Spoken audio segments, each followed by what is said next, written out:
Every city has cases it never forgets, but Louisville has cases that did something more. Cases that broke things. One broke a family. That never got an answer.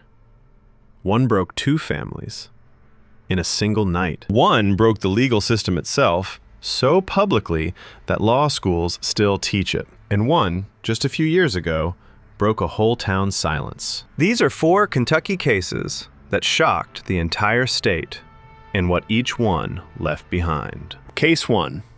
The disappearance of Ann Gottlieb. The case that broke a family. June 1st, 1983. Bashford Manor Mall, Louisville. 12-year-old Ann Gottlieb, the daughter of Soviet immigrant parents who had come to America for a safer life, was riding her bike near the mall. That evening, her bicycle was found leaning against the wall of the Bacon's department store. Ann was never seen again. According to reporting by the Louisville Courier-Journal, the case became one of Kentucky's biggest mysteries. Ann was presumably abducted, but her body was never found, and no one was ever charged. Over the decades, investigators named several strong suspects. None were ever prosecuted. Her case remains open with the FBI's Louisville field office to this day. Here's what makes this case different from a typical cold case. Her parents had left the Soviet Union, believing they were escaping uncertainty, and instead inherited a lifetime of it.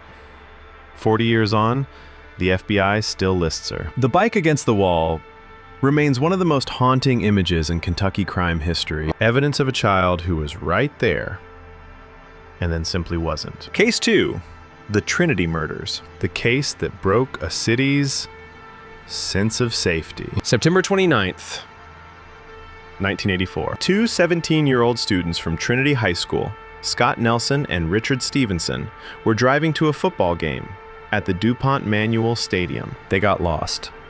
That detail matters, because everything that followed came down to it. 2 teenagers stopping to ask for directions, pausing just long enough to get their bearings from a stranger on the roadside. According to court records and Courier-Journal coverage, around 9 p.m., they made their last stop at a restaurant at Oak and Logan Streets. There, they encountered Victor Dewayne Taylor and George Ellis Wade. The 2 boys were kidnapped, robbed, taken to a vacant lot, and shot to death. Taylor was sentenced to death, and, per Kentucky Department of Corrections records, he remains on death row at the Kentucky State Penitentiary. Wade received a life sentence. The commentary layer here. This case detonated something in Louisville because of its sheer randomness. These weren't teenagers in the wrong crowd or the wrong lifestyle. They were just kids driving to a football game who took a wrong turn. When a crime has no logic a parent can guard against, it changes how a whole city breathes. Louisville parents of that generation still reference this case. Case 3, Mel Ignato and the double jeopardy shock. This was the case that broke the legal system publicly. If you've ever heard a law professor explain why double jeopardy can produce a monstrous result, there's a good chance they used this Louisville case. In 1988, Brenda Sue Schaefer, a Louisville woman, was murdered. Her boyfriend, Mel Ignato, was the obvious suspect, and he was tried for her murder. The jury acquitted him. Then came the twist that made this case nationally infamous. After the trial, photographs surfaced, discovered by chance, that tied Ignato directly to the crime. Per Courier-Journal and Murderpedia records,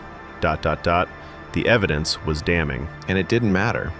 Because of double jeopardy, the constitutional rule that no one can be tried twice for the same crime, Ignato could never be prosecuted for the murder again, no matter what the photos showed. The only thing the system could reach him for was lying under oath. He served prison time for perjury, for denying a murder the evidence showed he committed, and died a free man in 2008. Think about what this case did.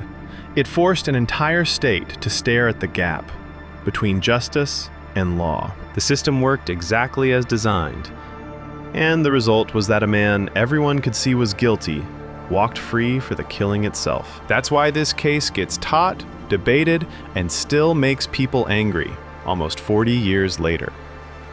Case 4. Crystal Rogers, and the town that wouldn't talk. The case that broke a town's silence. Bardstown, Kentucky, under an hour from Louisville. In July of 2015, Crystal Rogers, a mother of 5, vanished. Her car was found abandoned on the Bluegrass Parkway. A flat tire, her keys, her phone, and her purse still inside. For years, the case sat unsolved, while suspicion swirled around her boyfriend, Brooks Houck.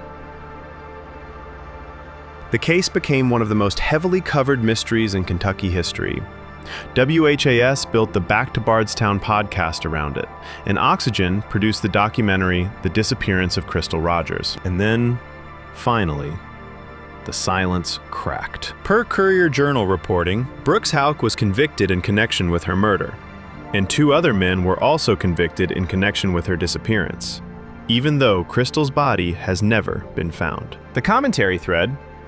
For nearly a decade, this case became a symbol of how a small town can seem to close ranks around an open wound. Its resolution, a murder conviction without a body, is itself rare and legally significant. And it proves something to every family of a missing person in Kentucky. Cases people call hopeless are not always hopeless. 4 cases, a family still waiting since 1983. 2 boys who just took a wrong turn. A verdict the law couldn't take back. And a town that finally had to answer. These aren't just stories Louisville tells, they're scars the state still carries. Which of these cases do you think deserves its own full episode? Tell me in the comments and subscribe, because one of them is getting the deep dive treatment next.